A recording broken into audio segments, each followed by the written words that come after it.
Welcome to the Determined Truth Podcast. Want the truth? You can't handle the truth. Where we aim to explore questions of truth, the scriptures, and what it means for the church today. Here are your hosts, Rob Dalrymple and Vinnie Angelo.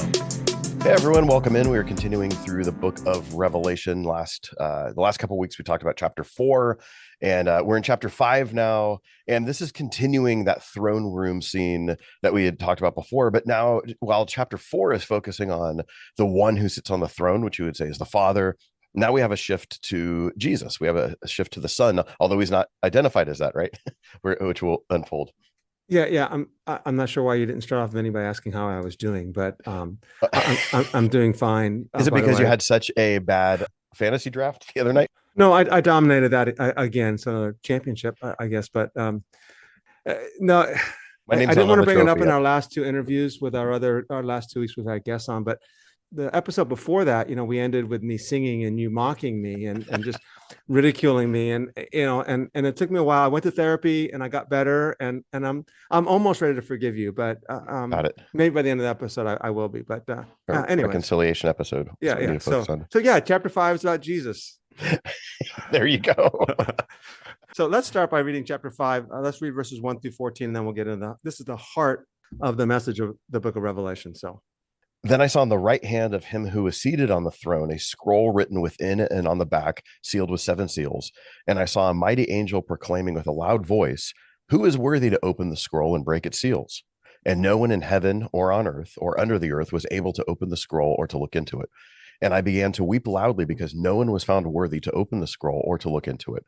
And one of the elders said to me, "Weep no more. Behold, the Lion of the tribe of Judah, the Root of David, has conquered, so that he can open up the scroll and its 7 seals."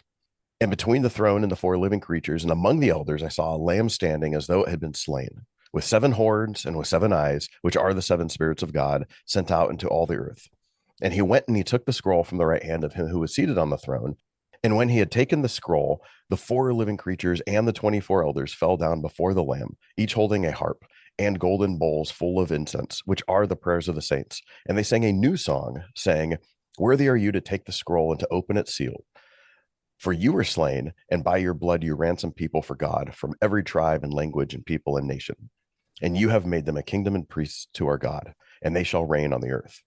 Then I looked, and I heard around the throne and the living creatures and the elders the voice of many angels, numbering myriads of myriads and thousands of thousands, saying with a loud voice, "Worthy is the Lamb who was slain to receive power and wealth and wisdom and might and honor and glory and blessing."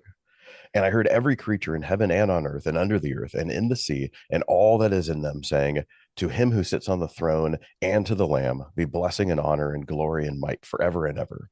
And the 4 living creatures said, "Amen." And the elders fell down and worshiped. Gosh, seriously, how is that not like the greatest chapter in the Bible? Yeah, right. I love Revelation 5. Yeah, it really is. And it sets the stage for everything that's going to follow. So one of the things that we need to understand as we proceed through chapter 5, again, just to be reminded, is that John's telling a story. And I don't like using the word story because people think, oh, story means it's maybe not even a true story. It's a narrative. He's telling a narrative.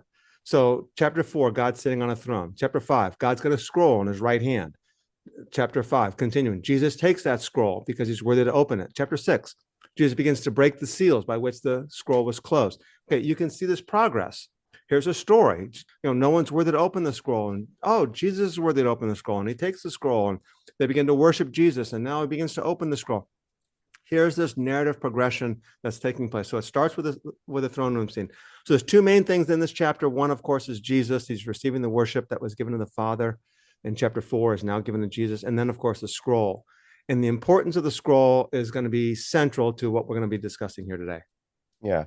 So John says that there's this strong or mighty angel who asks, "Who's worthy to open the scroll and to break its seals?" This is in verse 2. So like, why would this angel be described as a strong angel? In my mind, I just think of angels. They're all kind of the same. There's not like a hierarchy. I guess there is a hierarchy because there's archangels. So you literally have an hierarchy. Yeah. But what makes this angel significant in this way? One of the things that John's going to do is he's going to weave throughout his narrative keys that help you connect passages to other passages. The idea of calling this angel a strong angel doesn't indicate anything necessarily about who he is or the nature of this angel. but it's a way of distinguishing this angel from other angels in the book. So there's two things about this angel. First off, the word strong, or the words strong angel, occurs 7 times. I think we discussed that before. The key is going to be the fact that it occurs 7 times, but it only occurs in 3 different passages. So it occurs once in this passage, chapter 5, verse 2. But then it's going to occur 5 times in chapter 10. And that's going to be really important, but I won't get into it now. We'll get into it when we discuss chapter 10. And then it's going to occur once again in chapter 18. So there's your 7 occurrences of it. So that's one of the things that John's going to use this strong angel and this title 7 different times. But the key is that it only occurs in these 3 passages. And these 3 passages are meant to be read in light of one another. And we'll explain the importance of that. When we get to chapter 10, there'll be something important about that. When we get to chapter 18, there'll be something important about that. But we'll save it for later. So is this something where it's just unique to John and wanting to identify a certain angel, or is strong angel maybe a title that you would see? I'm trying to think in other biblical passages, you don't see that, but even outside, is this something where there's like a second temple or an apocalyptic idea, or is this just something unique that John's doing? I think it's something unique that John's doing. I'm not aware, but I'd have to think about it more carefully if this happens in second temple literature or things of that nature, but I don't think it does. Okay. So John, he knows that this scroll is important, and he even weeps because no one can open it up. And so he knows it's not just the scroll, it's the opening of it is the thing that's important. So he weeps because no one's able to open it and to look at this thing. So why is this? I don't know. How would he know that this is something that's important? This seems very rare. It's like this new artifact that pops up, and now he's freaked out because no one knows what to do with it. Well, again, he's telling a narrative. He's telling a story. And in the story, it's easy for us to stop and go, okay, chapter 4, God's worshipped. He's on a throne. Chapter 5, Jesus is worshipped. He receives the worship that was given to the Father. Great. Let's go on to chapter 6. The narrative begins to center on the scroll. And we know that the scroll is important. The question, how did John know it's important, is secondary. The point of that is, it doesn't matter. The point is that it is important. And we know it's important because, well, it's in the Father's right hand. So that tells you that it's important, because obviously it's in God's right hand. I mean, remember, John does not describe God sitting on the throne. No. It's like a jasper stone, like an emerald in appearance. It's a rainbow around the throne. But then all of a sudden, it's like, well, he did have a scroll in his right hand. So pointing that out all by itself tells you that the scroll is important. And then, of course, John begins to weep because no one's able to open the scroll or to look into it. And it suggests that whatever's on the scroll, it's very important, and we need to know its contents. But John's like, oh, no, we can't know its contents because no one can open it. And then all of a sudden, Jesus is found worthy to open the scroll. Now, the next thing to note, by the way, is he's worthy to open the scroll and to break its seals because he was slain. And that further heightens the significance, that the reason why Jesus is worthy to open the scroll is because he is slain. He was slain. It's interesting too, because I'm thinking about this passage and I'm asking different questions that I've actually ever asked of this before. Yeah. So Jesus, will the Raiders ever win the Super Bowl? No, probably not. Yeah, good thing we had 83. I was 5 years old. We have Jesus, who's worthy because he was slain to open the scroll. But it's interesting because we just come off this chapter with God, who is holy, holy, the Lord God Almighty. He has all the might, and he was and is to come. It's defining this everlasting transcendent being. Yes. He's worthy of worship because he created all things, and by his will they exist. And for some reason, the Father's not the one. I mean, you would say he would be worthy to do it, but why isn't he doing it?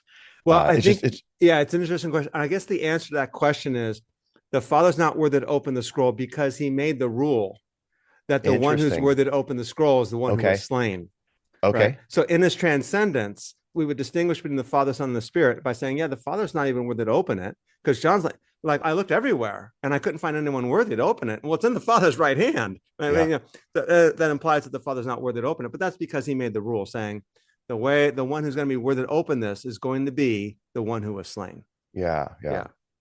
Good. So in chapter 6, we know that the scroll starts opening. You have these 7 seals.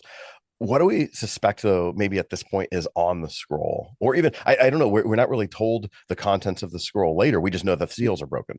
We are told that's going to be one of the keys. Yeah, that's one of the keys. So a difference between understanding the book of Revelation is like this prophetic futuristic thing and understanding it as a narrative that John's telling, whether it has to do with the future or not, is understanding the way John's telling the story. So we commonly think, okay, the scroll, what's on it is not important. What's important is that he breaks the seals and something then happens in chapter 6 and then the beginning of chapter 8. But the scroll is going to come back into play in chapter 10, and John's going to eat it. Okay. And there's an argument, is it the same scroll or not? It's absolutely the same scroll, and I'll discuss the reason why it's the same scroll when we get to chapter 10. But then John eats it. Well, eating a scroll is a prophetic act, same thing that Ezekiel does in Ezekiel 2 and Ezekiel 3. And then John's told, now go prophesy. That's what Ezekiel was told after he ate the scroll. And so John's prophesying is the contents of the scroll. And the question is like, well, what does he prophesy? Well, that's at least the account of the two witnesses in chapter 11. We're kind of getting ahead of ourselves, but that's okay. And whether it goes on longer or not, that's to be disputed. I don't think it does. I think it's the contents of the scroll is the prophecy of chapter 11, which is the account of the two witnesses. So you said, I think this. So is there a consensus on this, or is this one of those things where there's multiple, ideas among scholars? There's going to be multiple ideas only because it's kind of like in the Genesis account, you have the 6 days, the first 6 days, and they all end. There was evening, and there was morning, the sixth day. Yeah. The seventh day doesn't end because there was evening, there was morning, the seventh day. Well, you have the same kind of thing happening here. Why I'm going to assume it's widely agreed that the account of the two witnesses in chapter 11 is the prophecy, but when does that end? It's never explicitly stated, but I think it ends with the end of the beginning of the seventh trumpet. The contents of the scroll then, so G.B. Caird lists out 4 different ideas, which some of them overlap as to what the content of the scroll is. It's the book of life. I don't have a problem. I think the scroll and the book of life may be synonymous. And we have, of course, in the book of life are the names written of all those who follow the Lamb. Caird also says maybe the scroll contains the revelation of things that John's been charged to communicate. Some say that the scroll is like the Old Testament, and some say that the scroll is God's redemptive plan. I would certainly say it's God's redemptive plan. It's God's will. There's no doubt that the scroll is being described as like a last will and testament. It's got 7 seals. That's common in the Roman world for a last will and testament. This is God's will. It's God's redemptive plan. And the question is, remember we discussed last time, and that is the throne of God's in heaven in chapter 4, but it comes down to the new creation in chapter 21 and 22. And why the delay? Well, the delay is because the nations have not yet been redeemed. So in one sense, you can say the contents of the scroll is how's God's will going to unfold? How are the nations going to be redeemed? Another way of saying it is how is Eden going to be restored? How is the New Jerusalem going to come down out of heaven? What's God's plan for redeeming and restoring the creation? Romans chapter 8, how's God going to do this and what's his plan? And I think the answer is the account of the two witnesses. So one of the elders, he then says to John, don't weep because the lion, the one from the tribe of Judah, the root of David, has overcome, so he can open the scroll and its 7 seals. And so you definitely have like an Old Testament, like a Genesis callback here, the lion, the tribe of Judah, and the root of David. So there's this old covenant, language that's an identification that's now being associated with Jesus. Yes, no doubt about it. So the lion from the tribe of Judah comes from Genesis 49, verses 9 and 10. Jacob is describing all of his children, and he describes Judah as a lion, which is the indication that Judah is going to become the kingly tribe. And it's, which is actually, there's a lot there. I'm not going to go down that rabbit hole, but that's a fun conversation. In late Second Temple Judaism, so we say Second Temple Judaism, and I know we used that word or that phrase a few minutes ago. What we mean by that is the first temple was the temple built by Solomon, 9th, 10th century BC. That temple was destroyed about 586 BC. The second temple was then rebuilt. So the temple was then rebuilt. That becomes the second temple in about 516, 515 BC. And it's that temple that exists at the time of Jesus that Herod had been elaborating and adorning. So we call this the Second Temple period. In particular, we usually refer to the Second Temple period like maybe after the end of the Old Testament, before the beginning of the New, but it does overlap the end of the Old Testament era. So we call this the Second Temple period. And then we say Second Temple Judaism because we're referring to things that are outside of the biblical text in the Jewish world that certainly would have been influential at the time of Jesus and the New Testament there. So in Second Temple Judaism, the lion became the prime symbol for the Messiah.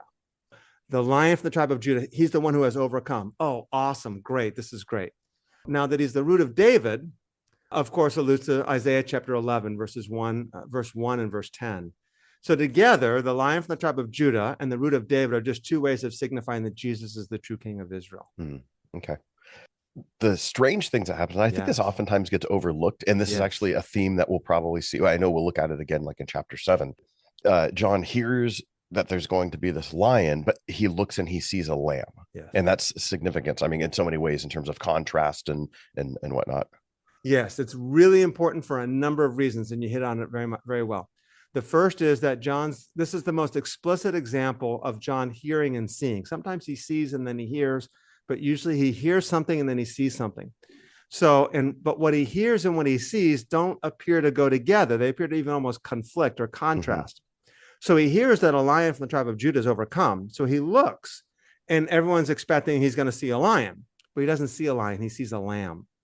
And the key is that we know the two things are not different. We know that Jesus is the lion, and we know that he actually is a lamb that was slain, the lamb that was slain, of course, from Isaiah 53. And the idea then is, and this is the key, that Jesus is the lion because he was the lamb. In other words, the way he became the lion is by being the lamb that was slain. I'll say it again. The way he became the king is by being the lamb that was slain. And just a nod to another reason why we don't read Revelation literally is because Jesus is literally not a lion or a lamb. Right. This is symbolic. Exactly. Yeah. And we know what the symbols are, and there's just no question about it. And ironically, those who argue for literalism at all costs have no problem saying Jesus is a lion, but he's not actually a lion, or Jesus is the lamb. He's, behold, the Lamb of God who takes away the sins of the world, as the Gospel of John the Baptist says in the Gospel of John. No one looked and saw a lamb. They saw Jesus. So why does John do this sort of thing, invoke these kind of literary devices with hearing and seeing? Why wouldn't he just tell us? Because it gets kind of confusing to the audience. Like, why would it's a lion. Oh, no, it's actually a lamb. That's just weird storytelling. Yeah, but this is John's way of conveying to you the significance of Jesus as the king. So the contrast, of course, between a lion and a lamb couldn't be greater. I mean, right? A lion's a ferocious predator and the lamb is the prey, and a lamb suggests weakness. What's critical, though, is that Jesus is introduced here as the lion from the tribe of Judah, but this is the only time in the entire book of Revelation that Jesus is called a lion. He's hey, behold, the lion's overcome. Don't worry. And then he's never called a lion the rest of the book. Whereas we hear lamb language. Yes, but lamb language 27 times is applied to Jesus. So John's like, hey, the lion's overcome. Okay, cool. We got our king. But our king is a lamb, and John emphasizes the lamb. In fact, G.B. Caird, who I mentioned earlier, says, wherever the Old Testament says lion, we now read lamb. Wherever the Old Testament speaks of the victory of the Messiah or the overthrow of the enemies of God, we're to remember that the gospel recognizes no other way of achieving these ends than the way of the cross. So this is really significant. Hey everyone, we want to thank you for joining us on today's podcast. And we want to remind you that everything we provide at Determined Truth is free of charge. And this even includes all of the teaching that Rob does on a weekly basis to pastors in India and around the world. We don't have any supporters that get special behind the scenes access. But we can only do this with the generous support that comes from those of you who can afford to give.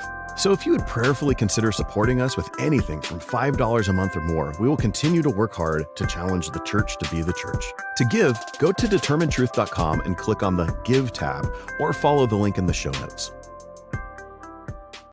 So this idea of lamb, I always think back to Isaiah 53 in this suffering servant poem. Is that what we could say? Maybe that's part of the imagery? This is dominant imagery in the early Christian movement for Jesus as the fulfillment of Isaiah 53. So you have in the book of Isaiah a series of servant songs. Isaiah 42 verse 1 is a servant song. Behold my servant whom I uphold, my chosen one in whom my soul delights. I put my spirit upon him, and he'll bring forth justice to the nations. Now, as Christians, we immediately go, oh, this is clearly Jesus. There's no doubt about it. It's Jesus. But if you keep reading now, let's go to Isaiah chapter 44, verse 1. So Isaiah 44, verse 1 begins, and it says, but now listen, O Jacob, my servant, and Israel, whom I have chosen. Now, you're probably aware, Vinnie, that in poetical literature, and the prophets often use poetry, you have two lines that repeat one another. And the second line usually repeats, and it maybe adds something, but not usually. They're overlapping and paralleling and parallel language. Yeah. So Jacob, my servant, and Israel, whom I have chosen. Jacob is the one who wrestles with God, and his name is changed to Israel. So Jacob and Israel, the same person. So notice that Jacob is my servant, Israel, whom I have chosen. The servant is Israel. And if you're talking to any Jewish individual about the servant and you go, oh, it's clearly Jesus, look at Isaiah 53. They're going to go, what are you talking about? It's about Israel. And they're right, because it is about Israel. It says it explicitly. So then you go to the next servant song, Isaiah chapter 49. And again, this is clearly Jesus for us Christians. And this is very significant. Verse 1, listen to me, O islands, and pay attention, you peoples who from afar. The Lord called me from the womb. From the body of my mother, he named me. He's made my mouth like a sharp sword. In the shadow of his hand, he's concealed me. He's also made me a select arrow, and he has hidden me in his quiver. He said to me, you are my servant Israel.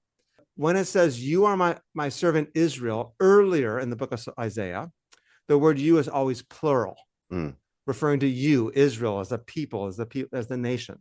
And all of a sudden now in Isaiah 49, it becomes singular. And of course, you in English can be singular or plural. You can't tell. But in Hebrew, you can tell the difference between the word you, whether it's singular or plural. All of a sudden, it turns to singular. You are my servant Israel, in whom I will show my glory. But I said, I have told in vain. I spent my strength for nothing. I'm in verse 4 now.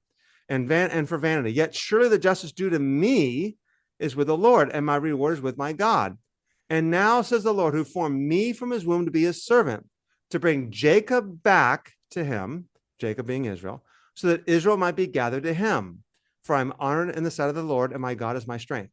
And he says, is it too small a thing that you should be my servant, to raise up the tribes of Jacob and to restore the preserved ones of Israel? I'm going to also make you a light to the nations, so that my salvation may reach to the ends of the earth.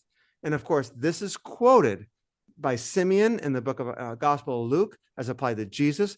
Paul actually quotes verse 6 to apply it to himself also. So in other words, I am the light on the nations. Remember, Jesus says, I am the light of the world. And then he says to the disciples, you are the light of the world. All right, so then we go to Isaiah 52. And actually, the next servant song begins in Isaiah 52, verse 13. Mm-hmm. And we won't read the whole thing because we don't. Isaiah 52, verse 13 begins by saying, behold, my servant will prosper. He will be high and lifted up and greatly exalted. Now, the reason why that's significant is because the phrase high and lifted up only occurs twice in the book of Isaiah. The first time high and lifted up occurs, I saw the Lord high and lifted up in Isaiah chapter 6. It was a description of God. So here's exalted language for the servant.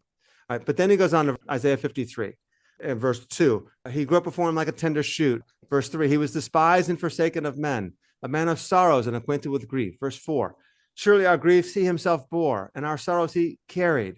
Verse 5, but he was pierced for our transgressions. He was crushed for our iniquities. The punishment that brought us peace was upon him, and by his wounds we are healed. We all like sheep have gone astray. Each one has turned to his own way, but the Lord has caused the iniquity of us all to fall on him.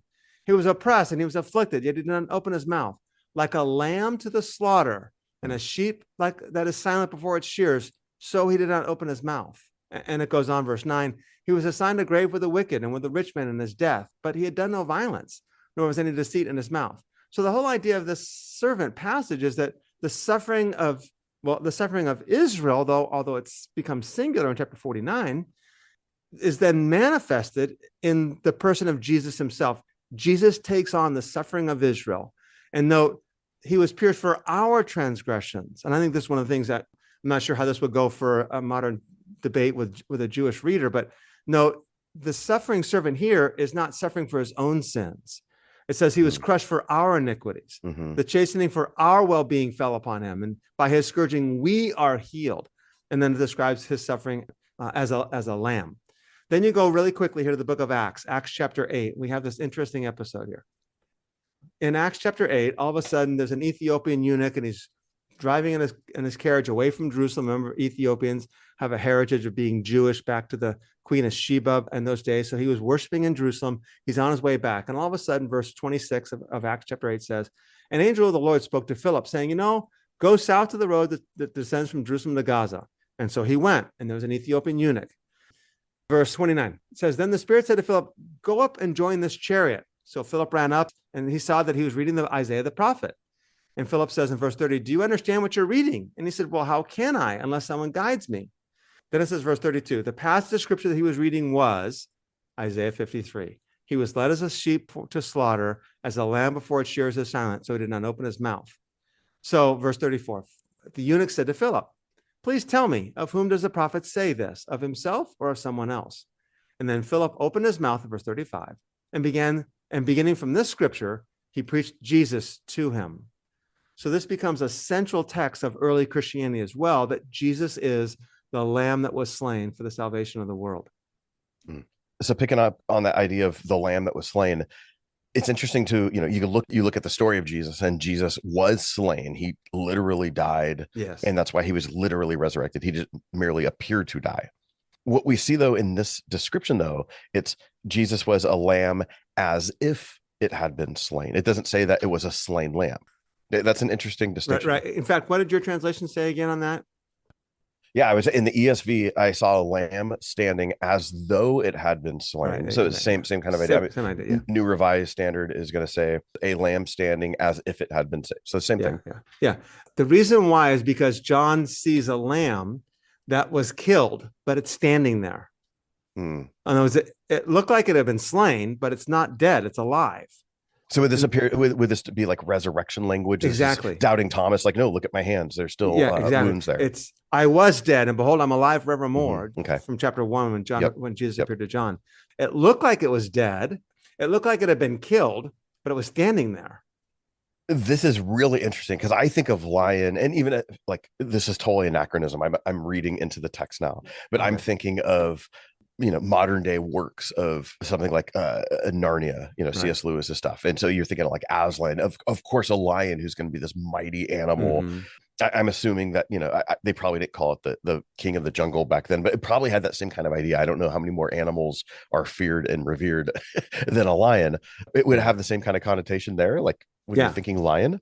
Yes, it would. Remember the four living creatures in chapter 4. The first was like a lion. The second was like an ox. And the lion was considered the most powerful of all undomesticated animals. So it was I don't know if they said king of the jungle. They didn't have jungles back in the Middle East, but it was certainly the most ferocious of all the animals. What's interesting is C.S. Lewis chooses a lion, right? For Aslan, not a lamb, which makes sense because, of course, a lion portrays what you're trying to portray. Yeah. And there's even this question in the story when they encounter Aslan, and he's this lion and this great lion. Susan asks, like, I thought Aslan was a man. Is he safe? I'd ask that question too. Like, you even go to the zoo and there's the lion exhibit, and I'm like, dude, there's a chasm between us, and I still don't trust this. Like safety is a huge thing with a lion. And she's like, I feel nervous meeting a lion, and the beaver says, safe? Who said anything about being safe? Of course he isn't safe, but he's good. He's the king, I tell you. Exactly. All right, so then all of a sudden we go to the book of Revelation, however, and John consistently portrays Jesus as the lamb. And the contrast is between the way Jesus does power. This would be a huge issue in the book of Revelation, in the New Testament, by the way. The way Jesus does power and the way the nations do power. And I think we read before Mark chapter 10, the nations lord over those in authority, but not so among you. The first shall be last, the last shall be first. We do power differently. Remember in Mark 10, Jesus' statement that the nations lord over those in authority comes right after the disciples say, hey, can we sit on your right and on your left when we get to Jerusalem in power? And just like, we don't do it that way. We do it differently. And I think that's exactly what the imagery of the lion and the lamb display then. It's lion power versus lamb power. And the lamb power is victory by suffering. In many translations, and we've talked about this word a little bit, even going back to the letters, overcome. Out of the ESV, it translates it and renders it as conquered, as does the NRSV. A lot of other translations, King James says prevailed. ESV says conquered. Yeah. Is this something where, because I know that I've heard you teach on this for years, and you're constantly we could say conquered and overcome those. Those are synonymous terms in a sense, but you always go to overcome. Right. Why do you choose that as being maybe a stronger description of Nikaio? Just because the English readers can't tell when that word occurs if you change it. In other words, so the word can mean overcome or conquered. So in a military context, and we do have a military context in the book of Revelation, it can mean conquered. You conquered your enemies. In other contexts, it could be, you overcame them. You overcame the heat. You overcame the tribulation that was before you, whatever the trial, you overcame it. You conquer an enemy. So it's certainly the case. So Jesus is the one who conquered. Look, the lion has conquered. That's the idea of the imagery of a lion. But I prefer to translate it as overcome, just so that English readers know when this particular word's being used. We hope you're enjoying the podcast, and we want to remind you that everything we do at Determined Truth, the podcast, Rob's blog, and our YouTube channel, is available on the Determined Truth app. Directions on how to download the app is available in the show notes and on the determinedtruth.com website. Just click on the app tab. This is the third reason why Revelation 5, 5, and 6 are so important, and that is John's use of hearing and seeing that we mentioned, Jesus, the Lion and the Lamb, and now John's use of overcome. So we noted in chapters 2 and 3 that each of the 7 messages end with a promise to the one who overcomes. And the point is that this is the same word. To the one who overcomes, I'll grant you the right to sit down with me on my throne, just as I overcame. To the one who overcomes, you're going to eat from the tree of life in the paradise of God.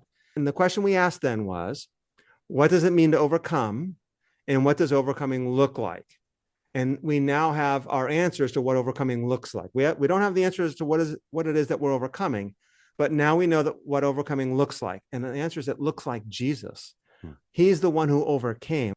Stop weeping, but behold, the Lion from the tribe of Judah has overcome. And I looked and I saw a lamb that had been slain, or as if it had been slain. And the answer is the way Jesus overcame was through dying. And I can't say this enough with enough emphasis.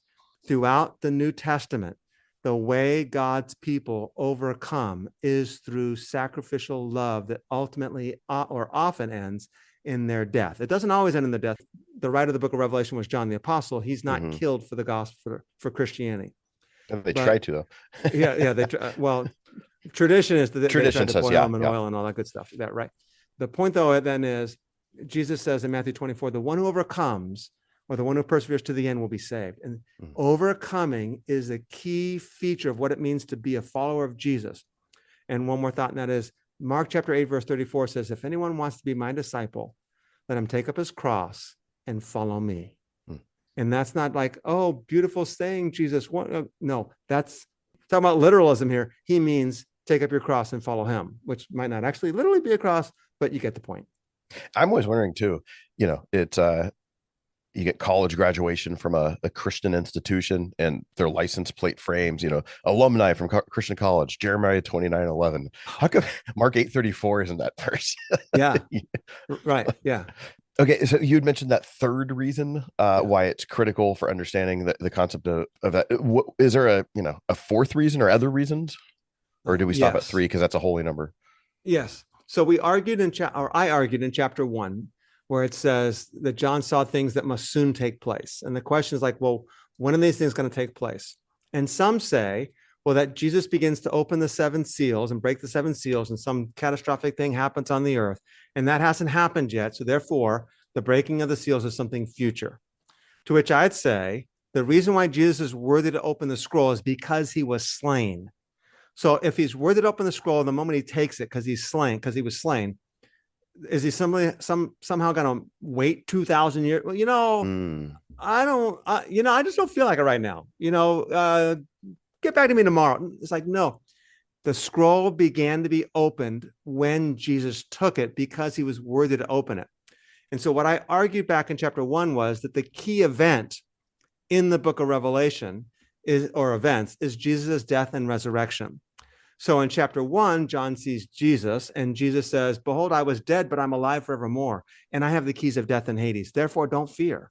Go out there, be faithful witnesses, persevere and overcome. So also now Jesus is worthy to take the scroll and to open it because he was slain. And so the death and resurrection of Jesus becomes the key event that puts, as I said, it's a story that puts the story into motion. The events are beginning to happen and have already begun to happen in light of Jesus. Now the question now becomes, well, what do we mean by the events? And let's discuss that when we get to chapter 6. Okay. But this is interesting just to talk a little bit about what you just said. Sure. Because we talked about, and we even talked about with Nelson Crable last week about I think he mentioned the writing that, this is written maybe in the 90s, right? Yeah. I think somewhere between 85 and 95. Okay. Probably be a reasonable date. But if we're saying,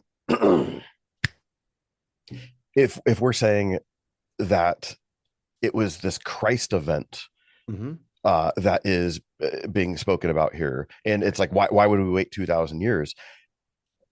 if John, I'm trying to figure out how to phrase, John is being given a vision, and let's say it's 85 to 95. This is some 60 years after Jesus, the actual after that event. Right. So this isn't something that he is experiencing that's happening in John's present. This is something that actually happened in John's youth. This is something that happened, and it's continuing to happen in John's continuing to happen, and then continuing to happen over the next 2,000 years, and continues to happen to this day. Yes. Yeah. So when John is, this is an interesting thing about the literalism that we want to avoid ourselves from, and the linearism, because we try to read the book of like, okay, this happened then. John is taken up into heaven in chapter 4. He sees this thing playing out, but he actually is seeing in the past and present and future. Yeah. So like, we just need to not think about this as like, this is what John's not getting a look into cameras, into what is happening at that present time. Right. But it is. So John, like, and this thing, even how do you describe this in a way that's all encompassing and not just temporal? Yeah. All right. So there's John's given a vision. Remember, it's an apocalypse, to say this is the way it really is. What's happening in life that you see, it looks like Caesar's on the throne, but he's not. The Father is. And the Father's always been on the throne and always will be on the throne. So therefore, the Father being on the throne in chapter 4 isn't something future. It's something that's true of reality. And now let me tell you about what else is going on. The persecution of God's people is the way God's plans unfolding. And this is what's happening here. And this over here actually would be worshiping the beast. And guess what happens to him at the end of the story? He's telling us a narrative to understand the reality of what's going on and the reality of God's kingdom versus the reality of the kingdoms of the world. Interesting. In chapter 4, we have these hymns sung to the Father. Chapter 5, after we have the identification of Jesus, we then have Jesus taking the scroll, and verses 7 through 14 of chapter 5 are Jesus taking the scroll, but then he's also worshiped with these songs that are sung to him now. That's right. And we have this incredibly high Christology, which means the study of Jesus, right? That takes place now. Because if you'll notice, the very same beings that were worshiping the Father in chapter 4 are now worshiping Jesus. So in chapter 5, verse 8, it says, when he had taken the book or the scroll, the 4 living creatures and the 24 elders fell down before the Lamb, each one having a harp and golden bowls full of incense, which are the prayers of the saints. And then they sang a new song saying, worthy are you to take the book. So the 4 living creatures and the 24 elders are the beings that were worshiping the Father. In fact, in chapper 4, it says, day and night, the 4 living creatures, they never cease saying, holy, holy, holy is the Lord God Almighty. Well, then they stopped. And again, that's just hyperbole or exaggeration to make a point. Now they stopped, and that worship now turns to Jesus. And in fact, if you compare the worship of the Father to the worship of Jesus from chapter 4 and chapter 5, it's basically the same thing. We did this before, but verse 12 says the Lamb is worthy to receive power, and just count, right? Power, riches, wisdom, might, honor, glory, and blessing, 7 things. And you'll notice that the Father's worthy to receive 7 things in chapter 4, and the 7 things are almost absolutely identical, except one word's changed in chapter 4 from one word in chapter 5. It's the same worship of the Father that's now given to the Lamb. Yeah, which I've always found interesting about this as well. And I haven't really dug into this in my own studies. I have read some on this because I wrote a paper about it in seminary. But here's something that I find interesting. In chapter 4, there's 2 hymns sung to the Father. Okay. So you have a hymn in my Bible font gets smaller as I get older. In verse 8, holy, holy, holy is the Lord God Almighty, who was and is to come. So that's number 1. And then verse 11, worthy are you, our Lord and God, to receive glory and honor and power, for you created all things, by your will they existed. So he gets like 2 hymns of praise. You then in chapter 5 have 2 instances in which the Lamb receives hymns of praise. Number 1 is in verse 9, worthy are you to take the scroll, open its seal, for you were slain. You've ransomed people, you made them a kingdom of priests. And then you have again in verse 12, worthy is the Lamb who was slain to receive power and wealth and wisdom and might and honor and glory and blessing. So each person receives a hymn of praise, but then you have this combined third thing that's given to both, to him who sits on the throne and to the Lamb be blessing and honor. Yeah, in verse 13. And I just find that's one of those things that I would love to do more study on, to say it's interesting when you look at like the significance of 3s in terms of numbers. Like, how come the 3rd hymn only happens when it's both of them together? And I don't know if it's a reach. It's just, and that's something that's always sat with me. Oh, interesting. I've never even thought about that, but that's actually a very good observation. Yeah. Look at it. I got all my seminary money. It's worth it right there. All the Yeah, student yeah. loans. Well, your Greek professor alone was probably worth the cost of admission. Well played. Hey, is there a significance to the fact that it's the elders who have these golden bowls of incense, which John tells us the incense is actually the prayers of the saints? Yes. And in fact, the significance of this, we're going to have to wait a little bit longer, but just keep in the back of your mind two things. One, they have golden bowls. And so again, John's going to use language and repeat terms like golden bowls later on that wants you to draw back on the earlier occurrence of that expression of that phrase.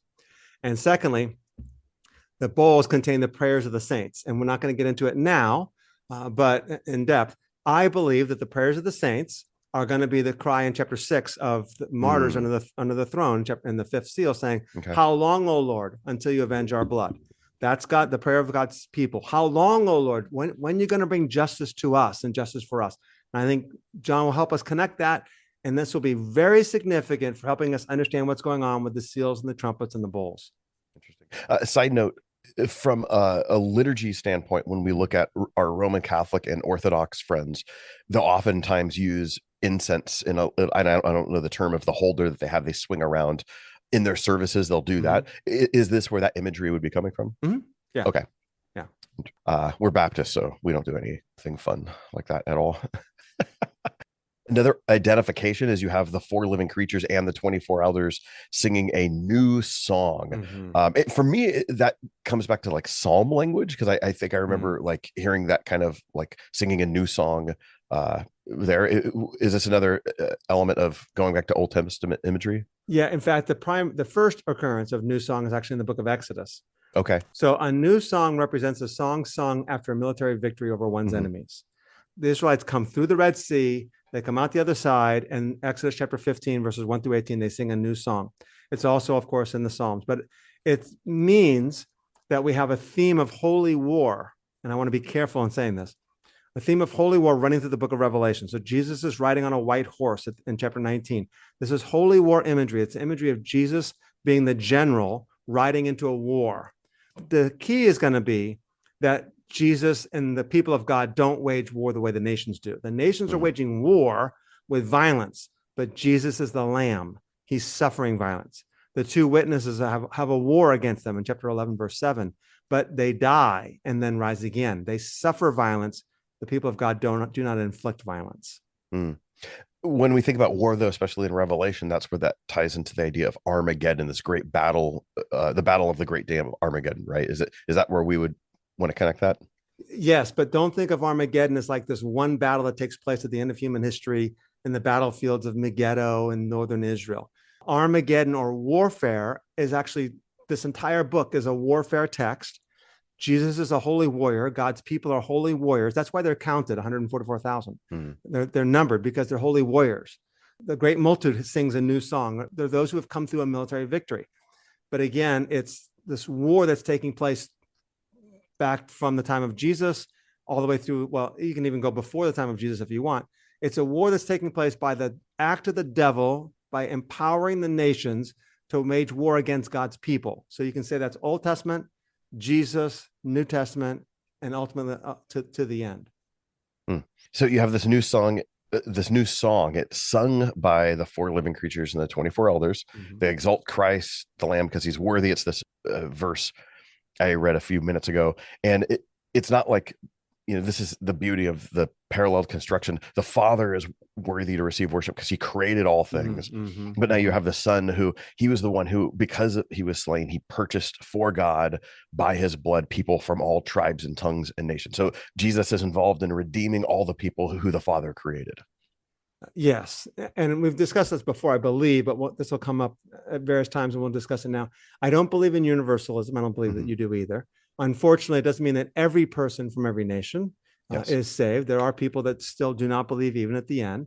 But the first thing is this: you purchase with your blood people from every tribe, tongue, people, and nation. And we've talked about the fourfold description: the tribe, tongue, people, and nation. And now 4 is the number for creation. So this is all the nations of the world. And we mentioned before how this fourfold designation for the nations occurs 7 times, but it's never in the same order. It's never tribe, tongue, people, and nation again. It'll be nation, tribe, people, and tongue, whatever it might be. He's going to vary the order of it. So the fact that it occurs 7 times and the fact that it's fourfold, it's all the nations of the world, but it doesn't mean that it's everyone from all the nations. But here's the thing that's also interesting. That's this, that nations occurs 7 times in the book of Revelation. The first 2 times, the first time here in chapter 5, that you redeemed or purchased for God people from every nation. The second occurrence is in chapter 7, verse 9. We say a great multitude, and no one could count them, and they're from every nation, tribe, people, and tongue. So in both those occurrences now, the people of God are from the nations. The nations are where we came from. We were purchased for God from the nations. The next 5 occurrences, however, of the nations are always waging war against God's people, or against Christ and God's people. Chapter 11, they trample the holy city, verse 2. In chapter 11, verse 18, they rage against God. In chapter 12, they are the object of Christ's judgment. In chapter 14, they've drunk the wine of Babylon. In chapter 18, they've been deceived by Babylon's sorcery. In chapter 20, they've been deceived by Satan. But yet then we get to the end, and we see that the nations walk in the light of the New Jerusalem, and the kings of the earth bring their glory into it. When you look at the nations in the book of Revelation, it's easy for us, and we have to be very careful about this it's us, them. I've said this before, one of the problems I have with dispensational end times theology, it makes us the good guys and them the bad guys. Mm-hmm. And the wrath of God's going to fall on you, but we're going to get raptured out of the way because we're the good guys. The them is from whom we came. Mm-hmm. We came from the them. And secondly, the them are the ones to whom we are to love. Mm-hmm. So much so that we lay down our lives for them, even if they kill us for loving them, because the them are the people to whom God desires to redeem. And that's the reason why the throne of God in chapter 4 has not yet come down in the revelation of chapter 21 of the New Jerusalem coming down, because the nations have not yet been redeemed. So the object of our mission, of our love, are the nations. Mm. And also, even just to look like at that concept of redeeming people from every tribe, tongue, and nation. If I'm reading this in its, I don't want to say original context. We always want to read it that way. But if I'm the covenantal people of God, this is still something that's probably going to bring up something for me. I think the best example is looking at John chapter 1, the first identification of Jesus outside of that prologue. It's like John the Baptist. Here's the Lamb of God who takes away the sin of the world. Right. And we oftentimes have the wrong questions when it comes to, for God to love the world. And we get in these arguments, is this Calvinism or Arminianism? Does, is this talking about election? And what does this mean for my free will? Mm. The concept is he loved the world, not just Israel. He expanded his love to every kind of person. And you're not limited by your ethnicity or your race. And that's the same thing here. The point is, he redeemed people, all kinds of people, not just one specific type of people or specific type of race. And like, that's the significance here. And so whether it's universalism or Calvinism or Arminianism, it's like, no, those aren't the arguments that's happening here. Yeah, we get meddled in these things. Yeah, and remember, right, God has always loved all the nations. He chose Israel because he loved the nations, because Israel was supposed to be the means through which the nations come to know the Lord. Same thing here also. And let me just clarify, by the way. The phrase, the fourfold title, people, tribe, tongues, and nation, occurs 7 times. The word nations occurs 22 different times. That's why I referenced a bunch of different passages where the nations occur. So the nations occur throughout the book of Revelation. They're always in opposition to God or Christ or God's people. However, the first 2 times, the nations are the ones from whom God's people came. And then, of course, at the end, the nations walk by the light of the New Jerusalem. Yeah. We move on through the text, and the worship of the Lamb, it really continues with this affirmation that Jesus has also not just redeemed them, but he made them a kingdom and priests for our God. Right. Which is like, you go back to the Old Testament story, Israel was a kingdom of priests, but it's also specifically, even within there, you only had certain people who could function as the priests. And as you see the book of Revelation unfold, especially in the latter half, it's like, hey, guess what? We all got to do this now. We're all the kingdom and we're all the priests. It's the fulfillment of God's covenant promise to Israel. Exodus 19, verses 4-6, when Moses leads the Israelites out of Egypt, they gather in the wilderness. Moses goes up on the mountain, gets the 10 commandments, and then he comes down. Now, Exodus 20 is the 10 commandments. So Exodus 19, which is the covenantal description of Israel, says in verse 4, you yourselves have seen what I did to the Egyptians, how I bore you on eagle's wings and brought you to myself. Now then, if you will indeed obey my voice and keep my covenant, Then you shall be my own possession among all the peoples, for all the earth is mine. And you shall be to me a kingdom of priests and a holy nation. These are the words that you shall speak to the sons of Israel. So John is now telling us that the people of God who have come from the nations are the fulfillment of this covenant promise to Israel. Now, the key thing also is this. It says they will reign upon the earth, and some translations say they reign upon the earth. As a present tense, some say they will reign upon the earth. Either way, I tend to think that the present tense actually makes the most sense here in this passage, looking at the manuscripts and all that good stuff. It doesn't matter. God's people are called to reign, and we reign as kings and as priests, but we do so not the way the nations do. The nations, as we're going to see in chapter 6, we'll get to in our next episode. Believe it or not, we're going to get to chapter 6 in our next episode. The nations reign by waging war, which brings bloodshed, brings famine, brings pestilence, brings death. Christ and his people reign by love, by laying down their lives for the sake of the nations, by suffering and receiving suffering, and then by rising from the dead victoriously. Good stuff. Yeah, it's great. All right. We wrapped up chapter 5. Look at that. That was so easy. Seriously. Yeah. If anyone had trouble with that, I can't help them. So let me just kind of reiterate really quickly as we close up. Couple of the keys. Obviously, what I just said is in terms of us being kings and priests, because Jesus was victorious, he's called us to be kings and priests. But we talked about the fact that Jesus is the Lamb of God, and that's 27 times is used in the book of Revelation. That's the way he rules. John does not use lion for Jesus any longer. Lion is used throughout the book elsewhere, but it's never applied to Jesus, only here. We talked about the fact that he's worthy to open the scroll because he was slain. We talked about the fact that he's received worship from the very creatures that gave the worship to the Father, and that Jesus is the one who has overcome, and that his overcoming was through his dying, and that's what God's people are called to do. And then, of course, it's a story, and the story now is going to have this movement. It goes from the throne of God, who has a scroll in his right hand, Jesus taking that scroll, he's worthy to open it. Chapter 6, he's going to begin to open it. And then the scroll's going to disappear for a couple of chapters. We're going to think, oh, it was open. Like, what are its contents? I guess the contents aren't important. And the scroll will reappear in chapter 10, where John's going to eat it, and he's going to be told to prophesy. And that prophesying is the account of the two witnesses. That's the center of the book. So here's our story. How is God's will going to be carried out? How are the nations going to be redeemed? How's the New Jerusalem going to come down? And creation is going to be restored. And it's the account of the two witnesses. Next week, are we getting into chapter 6, or do we have a guest, or what are we doing? Next week will be chapter 6. We're not going to, you know what? We're done with the guests for a while. We're done with them? Yeah. Enough with them. That stuff got boring anyway. Those guys didn't contribute anything. I was just trying to make them feel good by inviting them on Vinnie and Rob's podcast. Yeah. And they're like telling everybody on Facebook, I was on Vinnie and Rob's podcast. We're such givers. I know, we are. All right, bud. I will see you next week and catch everyone later.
want to thank you for joining us on today's podcast, and we would love for you to share the work of Determined Truth with others.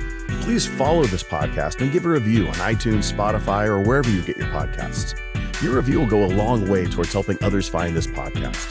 Then, share it with others so that we can get the word of the gospel of the kingdom to more people.